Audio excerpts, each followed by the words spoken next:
Hi friends, welcome back to Manaswini vlogs Kannada. ಎಲ್ಲರೂ ಹೇಗಿದ್ದೀರಾ? ನಾವು ಚೆನ್ನಾಗಿದ್ದೀವಿ. ಇದು ಭಾನುವಾರದ ವ್ಲಾಗ್. ಭಾನುವಾರ ಅಂದರೆ ನಮ್ಮದು ಪೂಜಾ ದಿನ ಭಾನುವಾರ. ಸೊ ಬೆಳಗ್ಗೆನೇ ಎದ್ದು ಸ್ನಾನ ಮಾಡಿ ನೆಲ ಎಲ್ಲ ಒರೆಸಿ ರಂಗೋಲಿ ಬಿಟ್ಟು ಹೂವು ಇಡ್ತಾ ಇದ್ದೆ. ಇನ್ನು ನನ್ನ ಹಸ್ಬೆಂಡು ಮತ್ತು ನನ್ನ ಮಗಳು ಇನ್ನೂ ಮಲಿಕೊಂಡಿದ್ರು ಅಂತ ಎಲ್ಲ ಕೆಲಸ ಮಾಡ್ಕೊತಾ ಇದ್ದೆ. ರಂಗೋಲಿಗೆ ಹೂವು ಇಡೋ ಅಷ್ಟರಲ್ಲಿ ನನ್ನ ಮಗಳು ಅಲೆ ಎದ್ದು ಬಂದಿದ್ಲು. ಅಮ್ಮ ಏನು ಮಾಡ್ತಾ ಇದೀಯಾ ಅಂತವ. ಅವಳಿಗೆ ಬೆಳಗ್ಗೆ ಬೇಗ ಎದ್ದ ತಕ್ಷಣ ಹಾರ್ಲಿಕ್ಸ್ ಏನಾದರೂ ಕುಡಿಬೇಕು ಅವಳು. ಸೊ ಅದಕ್ಕೆ ಬಂದಿದ್ಲು ಅಮ್ಮ ಹತ್ರ ಕೇಳ್ಕೊಂಡು.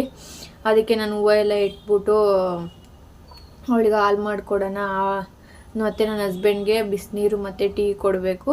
ಇಬ್ಬರಿಗೂ ಒಂದೇ ಸಲ ಹಾಲು ಹಾಕ್ಬಿಡ್ತೀನಿ, ಎಷ್ಟು ಬೇಕೋ ಅಷ್ಟು. ಅದಕ್ಕೆ ಸಕ್ಕರೆ ಹಾಕಿ ಫಸ್ಟ್ ಹಾಲೆಲ್ಲ ಕುದಿಸ್ಕೊಂಡು ಒಂದು ಗ್ಲಾಸ್ ಅವಳಿಗೆ ಹಾರ್ಲಿಕ್ಸಿಗೆ ಎಷ್ಟು ಬೇಕೋ ಅಷ್ಟು ಎತ್ಕೊಳ್ತೀನಿ ಹಾಲು. ಅದರಲ್ಲೇ ಮಿಕ್ಕಿದ ಹಾಲಿಗೆ ಟೀ ಪೌಡ್ರ್ ಹಾಕಿ ನಾವು ಟೀ ಮಾಡ್ಕೊತೀವಿ. ಡೈಲಿ ಅದೇ ಥರನೇ ಮಾಡ್ಕೊತೀವಿ. ಆದರೆ ಇವತ್ತು ನಾನು ಕುಡಿಯಲ್ಲ ಭಾನುವಾರ, ವಾರ ಆಗೋವರೆಗೂ. ಸೊ ನನ್ನ ಹಸ್ಬೆಂಡ್ಗೆ ಮಾತ್ರನೇ ಮಾಡಿಕೊಡೋಣ ಅಂತ ಹಾಲಿಗೆ ನೀರು ಹಾಕ್ಕೊಳ್ತಾ ಇದ್ದೆ. ಅವಳಿಗೆ ಬೆಳಗ್ಗೆನೇ ಹಾರ್ಲಿಕ್ಸ್ ಕೊಡಲೇಬೇಕು, ಇಲ್ಲಾಂದರೆ ರಂಪ ರಾಮಾಯಣ ಮಾಡ್ತಾಳೆ, ಹೊಟ್ಟೆ ಹಸಿ ಅಂತಿರ್ತಾಳೆ. ಅದಕ್ಕೆ ನಾನು ಪೂಜೆ ಆಮೇಲೆ ಮಾಡ್ಕೋಬೋದು ಅಂತ ಹೇಳ್ಬಿಟ್ಟು ಅವಳಿಗೆ ಹಾಲು ಕಾಯಿಸ್ಕೊಡೋಣ ಅಂತ ಬಂದೆ. ಅವಳಿಗೆ ಹಾರ್ಲಿಕ್ಸ್ ಕಾಯಿಸಿದ್ದಾದಮೇಲೆ ಅಷ್ಟೊತ್ತಿಗೆ ನನ್ನ ಹಸ್ಬೆಂಡು ಕೂಡ ಎದ್ದಿದ್ರು. ಅವರಿಗೂ ಒಂದು ಕಪ್ ಟೀ ಮಾಡಿಕೊಡ್ಬೇಕಾಗಿತ್ತು. ಅವರು ಫಸ್ಟು ಟೀ ಕುಡಿದಲ್ಲೇ ಅವ್ರು ಎದ್ದಾಳೋದೇ ಇಲ್ಲ. ಸೊ ಅವರಿಗೆ ಒಂದು ಕಪ್ ಟೀ ಮಾಡಿಕೊಟ್ರೆ ನನಗೆ ಸಮಾಧಾನ ಆಗೋದು. ಆವಾಗಲೇ ನಾನು ಏನಾದರೂ ಕೆಲಸ ಮಾಡ್ಕೊಳಕ್ಕೆ ನನಗೆ ರಿಲ್ಯಾಕ್ಸೇಷನ್ ಅನ್ಸೋದು. ಅದಕ್ಕೋಸ್ಕರ ಅವರಿಗೆ ಟೀ ಮಾಡಿಕೊಟ್ಟೆ.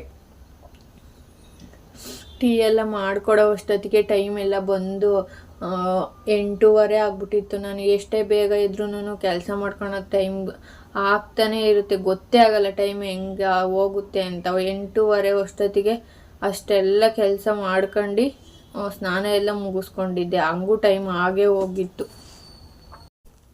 ನಿಮ್ಮ ಮನೇಲೂ ಇದೇ ಥರ ಟೀ ಕುಡಿದೇ ಎದ್ದಾಳದೇ ಇರೋರು ಏನಾದರೂ ಇದ್ದರೆ ಕಮೆಂಟ್ ಮಾಡಿ ಫ್ರೆಂಡ್ಸ್.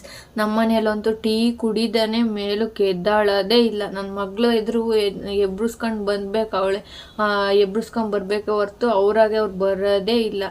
ಸೊ ಅವ್ರಿಗೆ ಟೀ ಕೊಟ್ಟದೇ ಮೇನ್ ಕೆಲಸ ಆಗ್ಬಿಡುತ್ತೆ. ಅವ್ರಿಗೆ ಟೀ ಕೊಟ್ಟು ಮತ್ತು ನಾನು ದೇವ್ರ ಮನೆ ಕಡೆಗೆ ಬಂದೆ. ದೇವ್ರ ಮನೆ ನಾನು ಕ್ಲೀನ್ ಮಾಡ್ಕೊಂಡಿರಲಿಲ್ಲ ನೆಲ ತೊಳಿಬೇಕಾದ್ರೆ. ಅಂದರೆ ನಾನು ಚಿಕನ್ ಏನಾದರೂ ಹಿಂದಿನ ದಿನ ಚಿಕನ್ ಏನಾದರೂ ತಿಂದೆ, ಸ್ನಾನ ಮಾಡಿದೆ, ದೇವ್ರ ಮನೆ ಎಲ್ಲ ಏನು ಮುಟ್ಟಲ್ಲ. ಅದಕ್ಕೋಸ್ಕರ ಏನು ಮುಟ್ಟಿರಲಿಲ್ಲ. ನೆಲ ತೊಳೆದು ಸ್ನಾನ ಎಲ್ಲ ಆದಮೇಲೆ ದೇವ್ರ ಮನೆ ಕ್ಲೀನ್ ಮಾಡ್ಕೊಳ್ಳೋಣ ಅಂತ ಬಂದೆ ಈ ಕಡೆ. ಈ ದೇವ್ರವೆಲ್ಲ ಸಾಮಾನು ಸೈಡಿಗೆ ಎತ್ತಿಟ್ಟು ಒರೆಸ್ಕೊಳ್ಳೋಣ ಅಂತ ಕೂತ್ಕೊಂಡಿದ್ದೆ. ಮೇಲೆ ಫುಲ್ಲು ಏನು ಗೋಡೆಯಲ್ಲಿ ಟೈಲ್ಸ್ ಎಲ್ಲ ಹಾಕಿದಾರಲ್ವ, ಅದೆಲ್ಲ ಒರೆಸ್ಕೊತೀನಿ ನಾನು ಫುಲ್ಲು ನೀಟಾಗೆ. ಆಮೇಲೆ ಕಲ್ಲೆಲ್ಲ ಒರೆಸ್ಕೊಳ್ತೀನಿ. ನನಗೆ ಆ ಥರ ಮಾಡಿದ್ರೇ ಸಮಾಧಾನ ಆಗೋದು, ಇಲ್ಲಾಂದರೆ ನನಗೆ ಪೂಜೆ ಮಾಡೋಕ್ಕೆ ಇಂಟ್ರೆಸ್ಟು ಕೂಡ ಬರಲ್ಲ. ಅಲ್ಲಿ ಗೋಡೆನಲ್ಲೆಲ್ಲ ಮಚ್ಚೆ ಥರ ಇರೋದು ಅದೆಲ್ಲ ನನ್ನ ಮಗಳು ಮಾಡಿರೋ ಕೆಲಸ ಫ್ರೆಂಡ್ಸ್. ಕ್ಲೇ ಥರ ಬರುತ್ತಲ್ವ ಆಟಾಡೋಕ್ಕೆ, ಅದನ್ನೆಲ್ಲ ತಗೊಂಡ್ಬಿಟ್ಟು ಗೋಡೆಗೆ ಫುಲ್ಲು ಮೆತ್ತಾಕ್ಬಿಟ್ಟಿದ್ಲು. ಅದು ಏನು ಮಾಡಿದ್ರು ತೆಗಿಯೋಕ್ಕೆ ಬರಲೇ ಇಲ್ಲ. ಕೆರ್ದಿ ಆ ಥರ ಆಗಿ ಅದು ಗೋಡೆ ಎಲ್ಲ ಅಸಹ್ಯವಾಗಿ ಕಾಣೋ ಥರ ಮಾಡಿದ್ದಾಳೆ. ಮತ್ತು ಬಣ್ಣದ ಪೆನ್ಸಿಲ್, ಅವಳ ಕೈಗೆ ಚಾಕ್ ಪೀಸು ಏನೇನು ಸಿಗುತ್ತೋ ಪೂರ್ತಿ ಎಲ್ಲ ಗೋಡೆ ತುಂಬ ಬರೆದ್ಬಿಟ್ಟವಳೆ. ಓನರ್ ನೋಡಿಲ್ಲ, ನೋಡಿದ್ರೆ ಅವ್ರು ಏನು ಅಂತಾರೋ ಅಂತಲೂ ನಮಗೆ ಗೊತ್ತಿಲ್ಲ, ಅಷ್ಟು ಮಾಡಿಬಿಟ್ಟವಳೆ ಗೋಡೆ ತುಂಬ ಎಲ್ಲ. ನಿಮ್ಮ ಮನೆಯಲ್ಲೂ ಮಕ್ಳು ಇದೇ ಥರ ತೀಟೆ ಮಾಡ್ತಾರೆ ಅಂತ ಕಮೆಂಟ್ ಮಾಡಿ ಫ್ರೆಂಡ್ಸ್. ಎಷ್ಟು ಸಾಕು ಮಾಡ್ತಾಳೆ ಅಂದರೆ ಅಷ್ಟು ಸಾಕು ಮಾಡ್ತಾಳೆ ಮನೇಲಿದ್ದರೆ. ಅಂಗನವಾಡಿಗೆ ಹೋದರೆ ಮಾತ್ರ ಒಂದು ಸ್ವಲ್ಪ ಹೊತ್ತು ನಮಗೆ ರಿಲ್ಯಾಕ್ಸೇಷನ್ ಅಷ್ಟೇ. ಅಷ್ಟು ತೀಟೆ ಅಂದರೆ ತೀಟೆ. ಮತ್ತು ಈ ಕಡೆ ಕಲ್ಲು ಎಲ್ಲ ಒರೆಸ್ಕೊಂಡು ಒಂದೊಂದೇ ಫೋಟೋ ಜೋಡಿಸ್ಕೊಳ್ತಾ ಇದ್ದೀನಿ. ಜಾಸ್ತಿ ಏನು ಫೋಟೋ ಇಟ್ಕೊಂಡಿಲ್ಲ ಫ್ರೆಂಡ್ಸ್. ನಾವು ಒಂದು ಫೋಟೋ 1-2 ವಿಗ್ರಹ ಇದೆ ಅಷ್ಟೇ. ಅದು ಬಿಟ್ಟು ಎಕ್ಸ್ಟ್ರಾ ಏನು ಇಟ್ಕೊಳಕ್ಕೆ ಹೋಗಿಲ್ಲ ನಾನು. ಎಷ್ಟು ಬೇಕೋ ಅಷ್ಟೇ ಇಟ್ಕೊಂಡಿದ್ದೀನಿ. ಚಿಕ್ಕದು ನಮ್ಮದೇನು ದೇವ್ರ ಮನೆ ಸಪ್ರೇಟ್ ಅಂತ ಏನು ಅವ್ರು ಮಾಡಿಲ್ಲ. ಅದರಲ್ಲೇ ಪಾರ್ಟಿಷನ್ ಹಾಲ್ ಐತಲ್ವ, ಅದರಲ್ಲೇ ಪಾರ್ಟಿಷನ್ ವಾಲ್ ಥರ ಗೋಡೆ ಕಟ್ಟಿದ್ದಾರೆ. ಅದಕ್ಕೆ ಟೈಲ್ಸ್ ಎಲ್ಲ ಹಾಕಿ ಆ ಥರ ಮಾಡಿದ್ದಾರೆ. ಅಲ್ಲೇ ಇಟ್ಕೊಂಡು ಪೂಜೆ ಮಾಡ್ತೀನಿ. ಅದಕ್ಕೇನು ಡೋರು ಸಪ್ರೇಟ್ ಏನಿಲ್ಲ, ನಾನೇ ಒಂದು ಕರ್ಟನ್ ಹಾಕ್ಕೊಂಡಿದ್ದೀನಿ. ಮತ್ತು ಈ ಕಡೆ ದೇವ್ರ ಮನೆ ಎಲ್ಲ ಫುಲ್ಲು ಕ್ಲೀನ್ ಮಾಡ್ಕೊಂಡು ದೇವ್ರ ಸಾಮಾನು ಎತ್ತಿಟ್ಕೊಂಡಿದ್ದೆ ತೊಳೆಯೋಣ ಅಂತವ. ತೊಳೆಯೋಣ ಅಂತ ನಾನು ದೇವ್ರ ಸಾಮಾನು ಈ ಕಡೆ ಬಂದೆ. ದೇವ್ರ ಸಾಮಾನು ತೊಳೆಯೋಕ್ಕೆ ನಾನು ಯಾವಾಗಲೂ ಪೀತಾಂಬರಿನೇ ಯೂಸ್ ಮಾಡೋದು. ಅದಕ್ಕೆ ಅಂತ ಸಪ್ರೇಟ್ ಒಂದು ಪಾತ್ರೆ ತೊಳೆಯೋ ಸೋಪು ಮತ್ತು ಪೀತಾಂಬರಿ ಮತ್ತು ಬ್ರಷ್ ಕೂಡ ಅದಕ್ಕೆ ಅಂತಲೇ ಎತ್ತಿಟ್ಕೊಂಡಿರ್ತೀನಿ. ಬೇರೆ ಅದನ್ನು ಯಾವುದಕ್ಕೂ ಯೂಸ್ ಮಾಡಲ್ಲ. ಮುಂಚೆಗೆ ಸಿಂಕೆಲ್ಲ ಕ್ಲೀನ್ ಮಾಡ್ಕೊಂಡಿದ್ದೆ ನಾನು, ಸೋಪೆಲ್ಲ ಹಾಕಿ ತೊಳೆದು ಆಮೇಲೆ ಅದರೊಳಗೆ ದೇವ್ರ ಸಾಮಾನು ಇಟ್ಕೊಳೋದು. ಅದೇ ಥರನೇ ನಾನು ಯಾವಾಗಲೂ ಮಾಡ್ಕೊಳೋದು.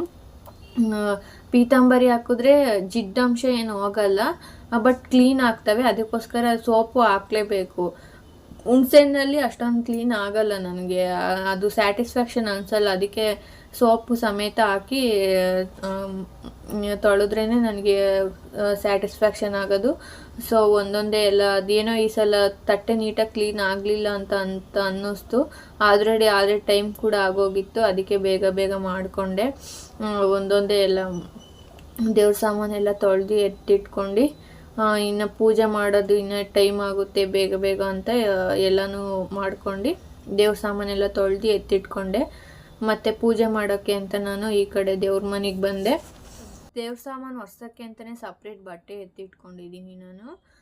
ದೇವ್ರ ಸಾಮಾನೆಲ್ಲ ತೊಳೆದು ತಂದು ಅದರಲ್ಲಿ ಒರೆಸಿ ನೀಟಾಗೆ, ಮತ್ತು ದೇವ್ರಿಗೆ ಎಲ್ಲ ಕುಂಕುಮ ಇಟ್ಟು ಬತ್ತಿ ಎಲ್ಲ ಇಟ್ಟು ಸ್ವಲ್ಪ ಎಣ್ಣೆ ಎಲ್ಲ ಹಾಕಿ ಇಟ್ಟಿದ್ದೆ. ಆಮೇಲೆ ಸ್ವಲ್ಪ ಎಣ್ಣೆ ಕಡಿಮೆ ಅನ್ನಿಸ್ತು, ಅದಕ್ಕೆ ಹಾಕಿದ್ದೆ. ದೇವ್ರ ಒರ್ಸೋಕ್ಕೆ ಬೇರೆ ಬಟ್ಟೆ ಇಟ್ಕೊಂಡಿದ್ದೀನಿ ಮತ್ತು ದೇವ್ರ ಸಾಮಾನು ಒರ್ಸೋಕ್ಕೆ ಬೇರೆ ಬಟ್ಟೆ ಇಟ್ಕೊಂಡಿದ್ದೀನಿ, ಎರಡು.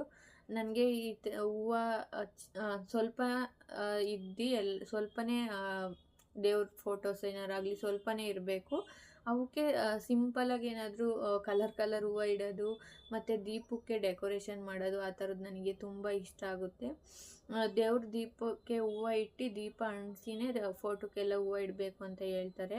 ಸೊ ಅದಕ್ಕೋಸ್ಕರ ನಾನು ಫಸ್ಟು ದೀಪ ಅಂಟಿಸಿ ನಾನೊಂದು ಸ್ವಲ್ಪ ಕುಂಕುಮ ಇಟ್ಕೊಂಡು ಆಮೇಲೆ ದೇವ್ರ ಫೋಟೋಕ್ಕೆ ಹೂವು ಇಡ್ತಿದ್ದೀನಿ.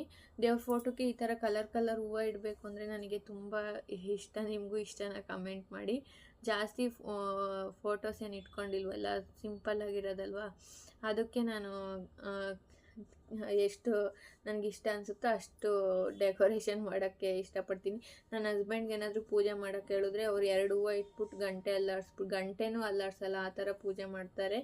ನನಗೆ ಆ ಥರ ಇಷ್ಟನೇ ಆಗಲ್ಲ. ನನಗೆ ಸ್ಯಾಟಿಸ್ಫ್ಯಾಕ್ಷನ್ ಆಗಬೇಕು ಅಂದರೆ ಗಂಟೆ ಅಲ್ಲಾಡಿಸ್ಬೇಕು, ನೈವೇದ್ಯ ಮಾಡ್ಕೊಬೇಕು, ಆ ಥರ ಎಲ್ಲ ಮಾಡಿದ್ರೇ ನನಗಿಷ್ಟ ಆಗೋದು. ಮತ್ತು ಹೂವು ತಂದಿರೋದೇ ದೇವ್ರಿಗೆ ಇಡೋಕ್ಕಲ್ವ, ಹೂವು ನೀಟಾಗಿಟ್ಟು ಪೂಜೆ ಮಾಡಿದ್ರೇ ನನಗೇನೋ ಒಂಥರ ಮನಸ್ಸಿಗೆ ಸಮಾಧಾನ. ಎಲ್ಲರಿಗೂ ಅದೇ ಥರ ಅನಿಸುತ್ತೆ, ನನಗೂ ಅದೇ ಥರನೇ ಫೀಲಿಂಗು. ನನಗೇನಾದರೂ ಒಂಚೂರು ನೀಟಾಗಿ ಮಾಡಲಿಲ್ಲ ಅಂದರೆ ನನಗೆ ಅವತ್ತೆಲ್ಲ ಪೂಜೆ ಮಾಡಿದ್ದೀನಿ ಅಂತಲೇ ಅನ್ನಿಸ್ತಾ ಇರಲ್ಲ, ಏನೋ ಒಂಥರ ಮನಸ್ಸಿಗೆ ನೆಮ್ಮದಿನೇ ಅನ್ನಿಸ್ತಾ ಇರಲ್ಲ. ಪೂಜೆ ಮಾಡಿದ್ರೆ ಎಷ್ಟೋ ಸಮಾಧಾನ ಆಗಿಬಿಡುತ್ತೆ ಮನಸ್ಸಿಗೆ.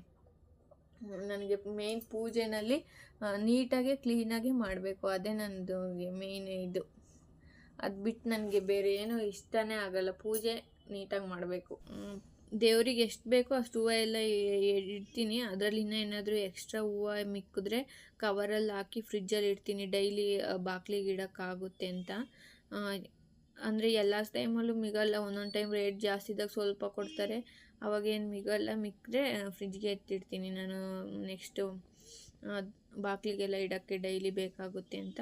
ಮತ್ತು ಅದನ್ನು ಎಲ್ಲ ನೀಟಾಗಿ ಜೋಡಿಸ್ಕೊಂಡು ಅದೆಲ್ಲ ಕ್ಲೀನ್ ಮಾಡ್ಕೊಂಡು, ಬಾಳೆಹಣ್ಣು ಅಷ್ಟೇ ನಾನು ನೈವೇದ್ಯ ಮಾಡೋದು ಯಾವಾಗಲೂ. ಬೇರೆ ಏನು ಅದಕ್ಕೆ ಅಂತ ಸ್ಪೆಷಲಾಗಿ ಏನು ಮಾಡೋಕ್ಕೆ ಹೋಗಲ್ಲ. ಬಾಳೆಹಣ್ಣಿಕ್ಕಿ ಊದ್ಗಡ್ಡಿ ಹೊಚ್ಚಿ, ಸಾಂಬ್ರಾಣಿ ಇರಲಿಲ್ಲ ಈ ಸಲ, ಖಾಲಿ ಆಗಿಬಿಟ್ಟಿತ್ತು, ತರೋದು ಮರ್ತೋಗ್ಬಿಟ್ಟಿದ್ದೆ. ಸೊ ಅದಕ್ಕೆ ಊದ್ಗಡ್ಡಿ ಹಚ್ಚಿ ನೈವೇದ್ಯ ಮಾಡ್ಕೊಂಡೆ ಅಷ್ಟೇ. ಊದ್ಗಡ್ಡಿನಲ್ಲೇ ದೀಪ ಅಂಟಿಸ್ಕೊತೀನಿ. ಅದು ಬೆಂಕಿ ಕಡ್ಡಿಯಲ್ಲಿ ಅಂಟಿಸ್ಬಾರ್ದು ಅಂತಾರೆ, ಆದರೆ ಫಸ್ಟ್ನೇ ದೀಪ ಮರ್ತ್ಬಿಟ್ಟು ಬೆಂಕಿ ಕಡ್ಡಿಯಲ್ಲೇ ಅಂಟಿಸ್ಬಿಟ್ಟಿದ್ದೆ. ಅದಕ್ಕೆ 2ನೇ ದೀಪ ಊದ್ಗಡ್ಡಿನಲ್ಲೇ ಅಂಟಿಸ್ಕೊಂಡೆ.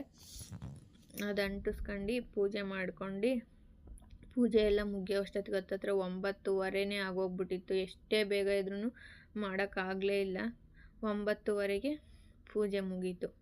ಸಮಾಧಾನ ಆಯಿತು. ನಾನು ಮಾಡಿರೋ ಪೂಜೆ ನಿಮ್ಗೆ ಯಾವ ಥರ ಅನ್ನಿಸ್ತೈತೆ ಅಂತ ಕಮೆಂಟ್ ಮಾಡಿ ಹೇಳಿ ಫ್ರೆಂಡ್ಸ್. ನಾನು ಮಾಡಿರೋದು ಹೂವು ಇಟ್ಟಿರೋದು ಡೆಕೋರೇಷನ್ ಎಲ್ಲ ಚೆನ್ನಾಗೈತೆ ಅಂತ ಹೇಳಿ. ನನಗಂತೂ ತುಂಬ ಸ್ಯಾಟಿಸ್ಫ್ಯಾಕ್ಷನ್ನು, ಮನಸ್ಸಿಗೆ ನೆಮ್ಮದಿ ಅಂತ ಅನ್ನಿಸ್ತು. ಇವತ್ತು ಭಾನುವಾರದ ಪೂಜೆ ಈ ಥರ ಮುಗೀತು ಫ್ರೆಂಡ್ಸ್. ಸಿಂಪಲ್ಲಾಗಿ ನೈವೇದ್ಯ ಮಾಡಿಕೊಂಡು ಪೂಜೆ ಮುಗಿಸ್ಕೊಂಡೆ. ನಿಮ್ಗೆ ಯಾವ ಥರ ಅನ್ನಿಸ್ತು ಅಂತ ಕಮೆಂಟ್ ಮಾಡಿ.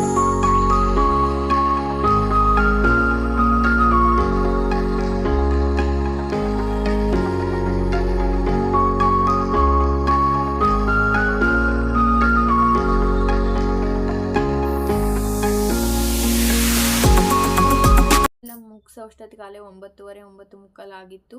ಸೊ ಅದಕ್ಕೆ ಬೇಗ ಬೇಗ ತಿಂಡಿ ಮಾಡ್ಕೊಳೋಣ ಅಂತ ಹೇಳ್ಬಿಟ್ಟು ಈ ಕಡೆ ಬಂದೆ.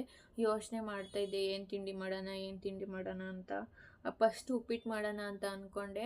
ಬಟ್ ನನ್ನ ಹಸ್ಬೆಂಡ್ಗೆ ಸೆಕೆಂಡ್ ಶಿಫ್ಟ್ ಆಫೀಸ್ ಇದ್ದಿದ್ದರಿಂದ ಅವರಿಗೆ ಬಾಕ್ಸಿಗೆ ತಗೊಂಡು ಹೋಗೋಕ್ಕೆಲ್ಲ ಉಪ್ಪಿಟ್ಟು ಚೆನ್ನಾಗಿರಲ್ಲ, ಮಧ್ಯಾಹ್ನ ಅವರಲ್ಲಿ ಹೋಗಿ ತಿನ್ನೋಕ್ಕೆ ಚೆನ್ನಾಗಿರಲ್ಲ ಅಂತ ಅನ್ನಿಸ್ತು. ಅದಕ್ಕೆ ಆಮೇಲೆ ಯೋಚನೆ ಮಾಡಿ ಸ್ವಲ್ಪ ತರಕಾರಿ ಇತ್ತು, ಹೆಂಗೂ ಪಲಾವ್ ಮಾಡಿದ್ರೆ ಅದು ಬಾಕ್ಸಿಗೂ ಚೆನ್ನಾಗಿರುತ್ತೆ ಅಂತ ಪಲಾವ್ ಮಾಡಿ ಮುಂಚೆಗೆ ಎಲ್ಲ ತರಕಾರಿನೂ ಕಟ್ ಮಾಡಿಕೊಂಡು ರುಬ್ಬೋದೇನು ಮಾಡೋಕ್ಕೆ ಹೋಗಲಿಲ್ಲ ಫ್ರೆಂಡ್ಸ್. ಟೈಮಾಗಿ ಹೋಗ್ಬಿಡುತ್ತೆ ಅಂತ ಎಲ್ಲ ಮಸಾಲೆ ಎಲ್ಲ ಹಂಗೆ ಹಾಕ್ಬಿಟ್ಟು ಬೇಗ ಬೇಗ ಬೇಗ ಫ್ರೈ ಮಾಡ್ಕೊಂಡು ತರಕಾರಿ ಎಲ್ಲ ಒಂದೇ ಸಲ ಹಾಕಿ ಫ್ರೈ ಮಾಡ್ಕೊಂಡು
ಇವತ್ತಿನ ವ್ಲಾಗ್ ಇಷ್ಟೇ friends.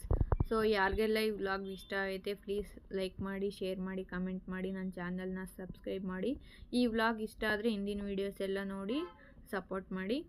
Thank you so much friends, watch ಮಾಡಿದ್ದಕ್ಕೆ ಥ್ಯಾಂಕ್ ಯು ಸೋ ಮಚ್.